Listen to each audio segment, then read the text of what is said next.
souvent surpris. Je suis même à la limite déchiré quand je vois des enfants de Dieu qui combattent d'autres enfants de Dieu. Parce qu'un homme de Dieu s'est levé pour faire l'œuvre de Dieu, les autres commencent à le combattre. Est-ce que c'est ça que Dieu nous a demandé de faire? Dieu nous a demandé de combattre aussi les hommes comme nous, de combattre les serviteurs de Dieu comme nous. Et c'est la raison pour laquelle vous allez voir dans certains milieux aujourd'hui, Satan a pris place, parce que Satan s'est rendu compte que tel est contre tel, tel ancien est contre tel frère est contre tel. Quand quelqu'un entre à l'église, elle veut me montrer que quoi? C'est elle seule qui porte le foulard ici dans l'église ici. C'est elle seule qui porte les chaussures dans l'église ici. C'est lui seul qui porte les vestes dans l'église ici. Au lieu de voir un frère qui est bien habillé, il dit, vraiment frère, tu es bien habillé ce matin. Le frère là veut montrer que quoi? Les combats inutiles. Parce que Satan a pris place. Satan s'est installé. Et quand un homme de Dieu se lève et commence à faire l'œuvre de Dieu, il veut montrer qu'il est ceci. Oh, il veut montrer qu'il est ceci. Oh, il se donne le titre de ceci. On commence à des combats inutiles. Notre véritable combat, ce n'est pas ces choses-là. Alléluia. Amen. Ce n'est pas ça. Et j'ai souvent l'habitude de dire, si vous commencez à voir dans une église, les gens commencent à se regarder de manière, je ne sais pas, bizarre, comprenez que Dieu a quitté ce milieu-là, il est parti depuis.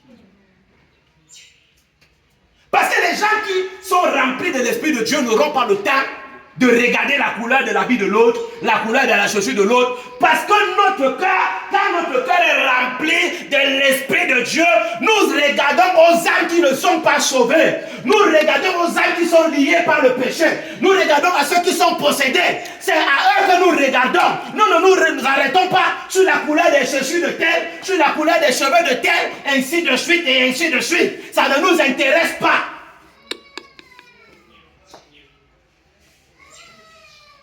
C'est parce que les gens ne cherchent pas Dieu.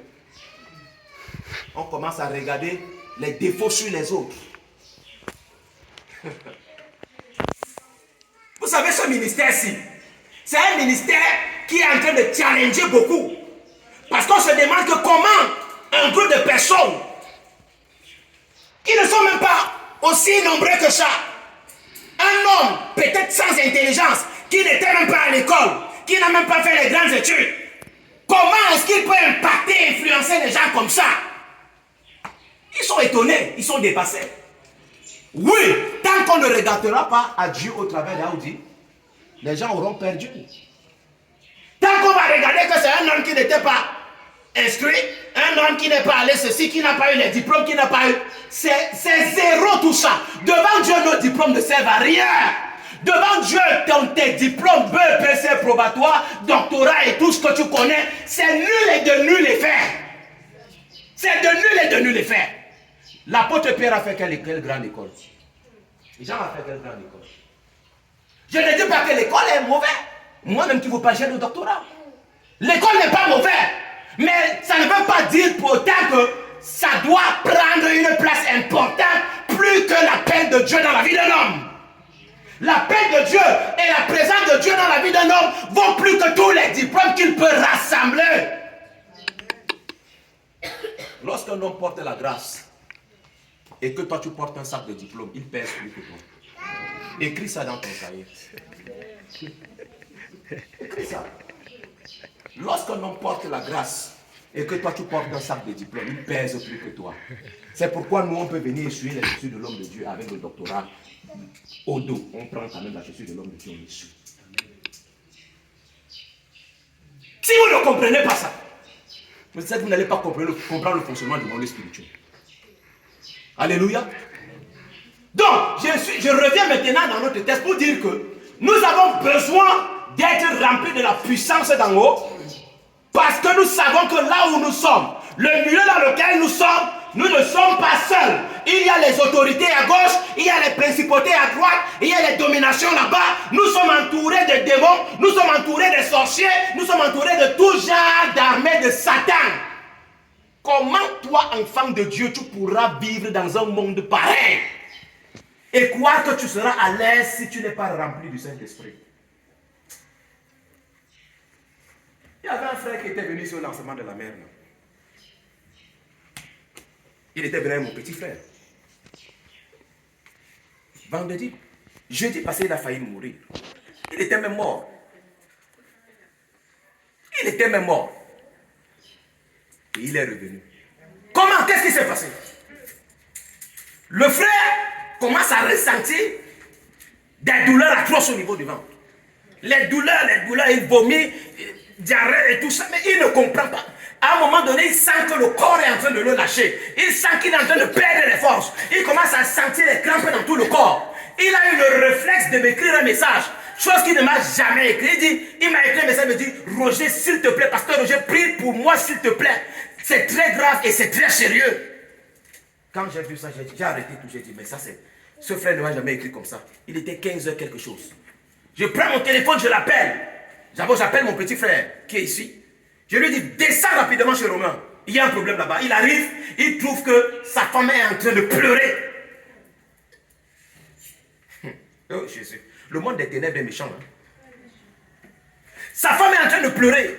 Lui-même, ça ne va pas. Lui-même, il s'est mis à pleurer parce qu'il sentait que ça ne donnait pas. J'ai prié avec lui par téléphone. J'ai prié. J'ai demandé qu'on lui fasse l'onction d'huile par téléphone. J'ai prié sur cette huile. J'ai dit qu'il faut qu'ils aillent à l'hôpital. Ils sont partis à l'hôpital. Arrivés à l'hôpital, dès qu'ils sont arrivés, le frère s'est écroulé. C'était déjà comme ça le coma. Le coma, à un moment donné, tac, la respiration s'arrête. Et pendant qu'on était en train de l'amener dans ils appellent ça la salle de quoi là? La salle de réanimation. Mon petit frère m'appelle directement, il me dit, on est en train d'amener le frère déjà dans la salle de réanimation. Il faut entrer dans l'intercession directement. Je suis entré. Je ne sais pas si j'ai déjà prié comme ça. J'ai prié en langue pendant plus d'1 heure. À l'instant, j'ai appelé un autre petit frère pour lui dire, arrête tout ce que tu fais, entrons dans l'intercession parce que Satan veut nous arracher un frère. On est entré dans l'intercession. Et c'est après que lui-même me dit que lui-même il est entré dans la prière là, parce qu'à un moment donné, il sentait que la prière avec la connaissance humaine, ça ne donnait plus. Il y a des moments, il y a un stade dans le combat spirituel où la prière avec la connaissance ne peut plus donner. Il y a un stade dans le combat spirituel où la prière en français, la prière en nos langues, je ne sais pas, nationaux, ne peuvent plus donner. Il y a un niveau de combat spirituel où la prière en des langues connues ne peuvent pas donner. J'étais obligé d'entrer dans la prière en langue, pendant presque 1 heure. Mon épouse était seulement là, elle me voyait seulement comme un fou. Je marchais partout, je priais.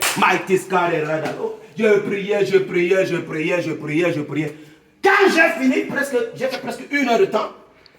Je vois dans la vision, Dieu me montre comment le frère est assis sur le lit d'hôpital.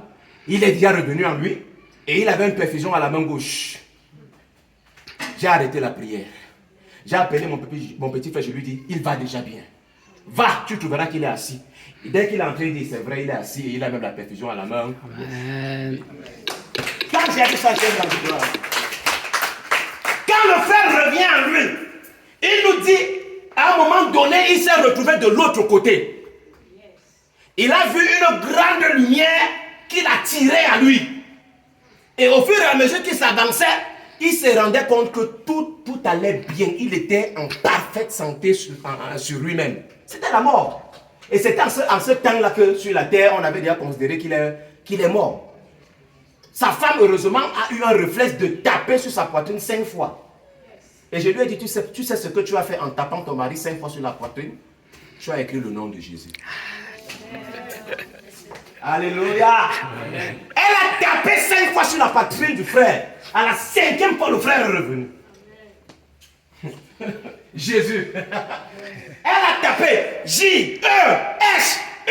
Dès qu'elle a tapé le dernier S, le frère est revenu. Alléluia. Est-ce que tu peux acclamer le Seigneur?